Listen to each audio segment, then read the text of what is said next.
Перед началом приготовления 200 граммов арахиса отправляю на противень и затем в духовку, разогретую до 150 градусов на минут 10-15, чтобы арахис слегка прожарился. Даем арахису остыть, а затем измельчим его в блендере.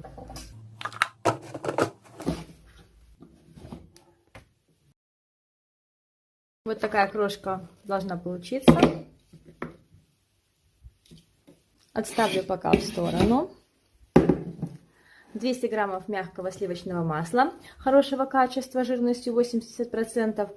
Взбиваю с сахаром 200 грамм до пышного состояния. Соль я класть не буду, так как масло у меня соленое. Если же у вас масло не соленое, необходимо добавить где-то 3 чайные ложки соли. Взбиваю в течение минуты, добавляю желток. Еще забьем немного до объединения. И 2 яйца по одному. Сначала одно, потом второе. Взбиваем минуту. Снимаем со стенок, чтобы все равномерно вымешивалось. И второе яйцо. И снова взбиваем примерно минуту. Всыпаю измельченный арахис.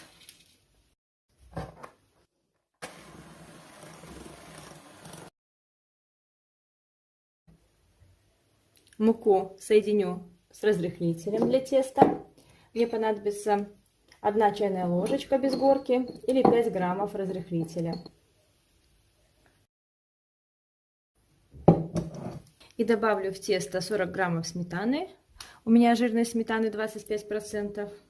И затем введу муку с разрыхлителем.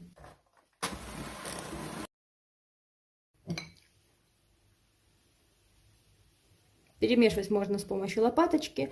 Если ваш миксер не мешает как сумасшедший, то можно замесить на самой минимальной скорости миксера.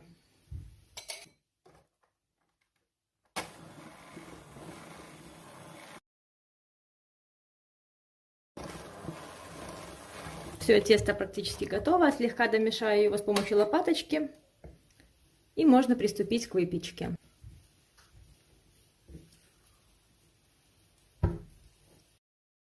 Вот такое тесто должно получиться.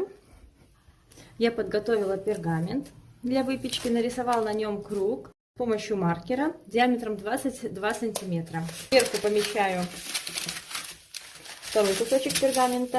Очертания круга видны. Распределяю тесто по этому кругу. Мне понадобится около 2 столовых ложек теста. Распределю тесто по кругу с помощью смоченной в воде палетки. Можно распределять руками, с помощью ложки, лопаточки, так как вам удобнее. Если так вам неудобно, то можно на обратной стороне каждого пергамента нарисовать круг. И уже тогда распределять тесто. Если тесто чуть маловато, можно его добавить. Помещаем на противень и отправляем в духовку, разогретую до 200 градусов.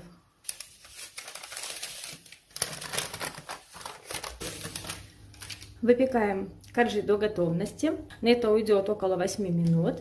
Вам может понадобиться чуть больше, чуть меньше времени. Все будет зависеть от особенностей вашей духовки. Корж должен слегка подрумяниться. Так вкус арахиса откроется лучше. И таким же образом выпекаем все оставшиеся коржи.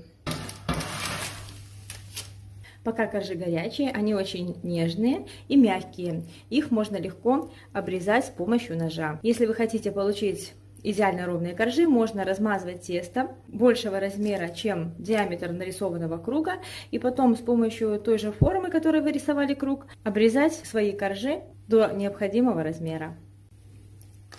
У меня всего получилось 8 коржей. Они очень ароматные, очень-очень приятно пахнут. Даем им полностью остыть, и можно приступить к сборке торта и приготовлению крема. Кстати, коржи очень хрупкие после остывания. Обращайтесь с ними осторожно, чтобы не поломать.